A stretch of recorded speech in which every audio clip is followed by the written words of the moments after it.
Hello, and welcome back to the second part of our 5-part Introduction to Interferometry video series. Last time, we looked at the analogy between a two-slit interference pattern and a two-element radio interferometer. So to recap, we sketched a picture that looked something like this. We said light from the sky arrives at each of the antennas, and then we combine it. That's what that circle with the X is, combining the signals from each of the two antennas. We said if that light arrives in phase at each antenna, then it adds coherently. We get constructive interference.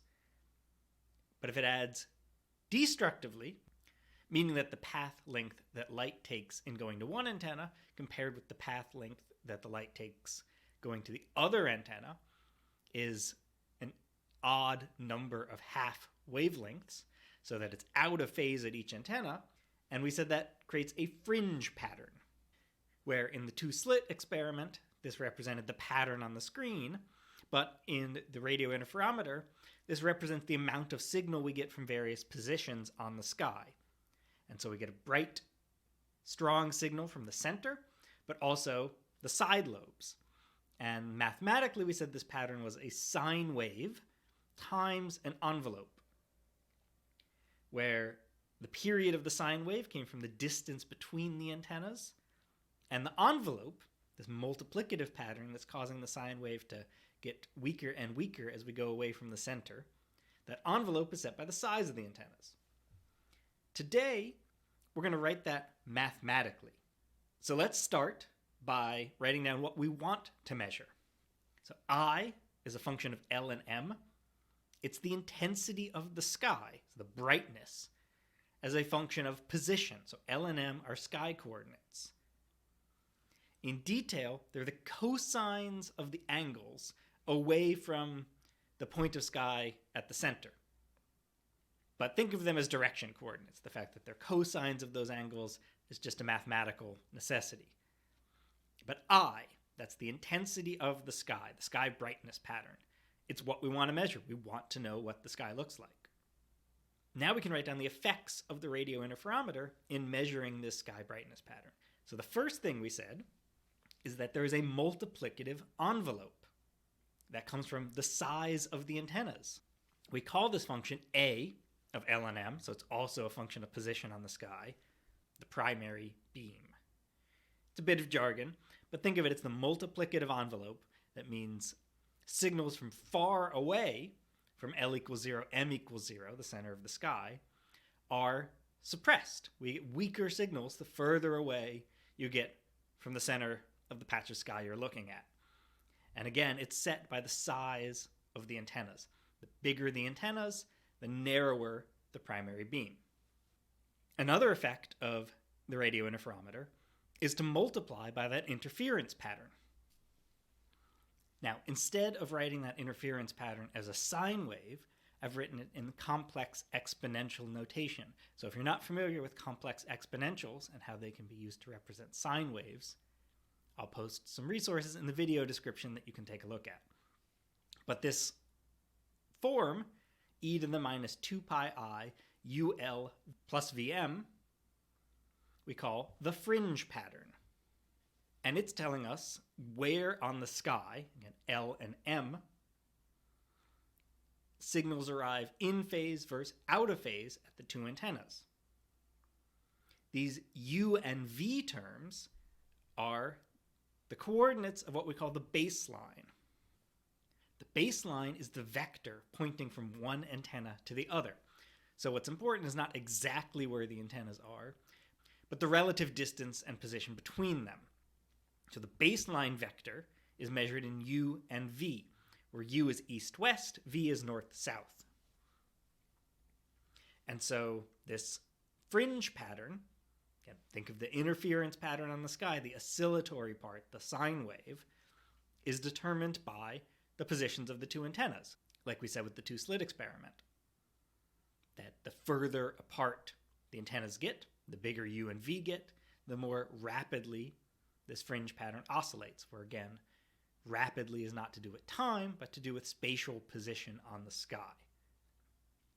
So these are the two effects of the interference pattern that we mentioned. multiplying by the primary beam, and multiplying by the fringe pattern. But we don't get the full map of the sky as a function of L and M from one pair of antennas. As we take the signals from those antennas and we combine them. So effectively, we take all the signals across the entire sky and add them up. So I've written this now as the integral across L and M. So we take the entire sky, we integrate it up, but before we do that, we've multiplied by the primary beam and we've multiplied by the fringe pattern. And that will give us basically the number that we get out of the two-element interferometer when we make a measurement with those two antennas. We call this a visibility. We write it as V of U and V. So visibility, capital V, is a function of where the two antennas are, little u and little v. And again, we've integrated over the entire sky. So this is one number. One pair of antennas integrates over the entire sky to give us one visibility. Now this equation might look familiar. So I've rewritten it again here, but let's compare it with the following equation. This is the equation for a one-dimensional Fourier transform. So if we have a function, script f of x, we multiply it by a complex exponential, integrate over x, we get the Fourier transform, f tilde of k. So we go from x space to k space. If you haven't seen Fourier transforms before, they're a very important concept in understanding interferometry. I'll also post some links to some resources for reviewing or being introduced to Fourier transforms. But this is the analogy with the visibility equation that I want to make. We said V of U and V is the sky, I, times a complex exponential, integrated over the sky. So if we ignore A for a moment, the primary beam, this tells us the visibility is the Fourier transform of the sky. Strictly speaking, we have this A term, so really it's the Fourier transform of the sky multiplied by the primary beam. But there's one very important point here that I want to emphasize.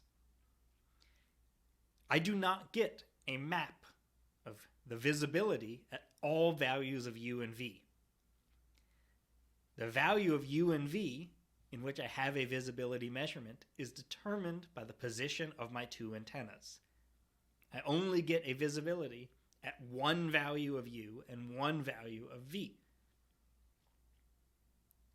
So rather than saying I measure the Fourier transform of the sky, you would say I measure one Fourier mode of the sky.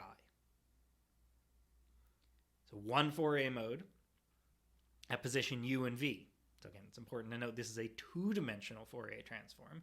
The equation I have written on the second line here is a one-dimensional Fourier transform, but the mathematics are basically the same. Instead of going from x to k, we go from LM, our sky coordinates, to UV, our 2D Fourier coordinates. But again, I get one measurement at one value of U and V. This exact equation starts to break down at very high accuracies, and so in the next couple videos I'll explain a couple exceptions, but generally speaking, this is the best way to get intuition for what an interferometer measures. One pair of antennas measures one 2D Fourier mode of the sky. So next time, we'll ask the question, what do you do with one Fourier mode?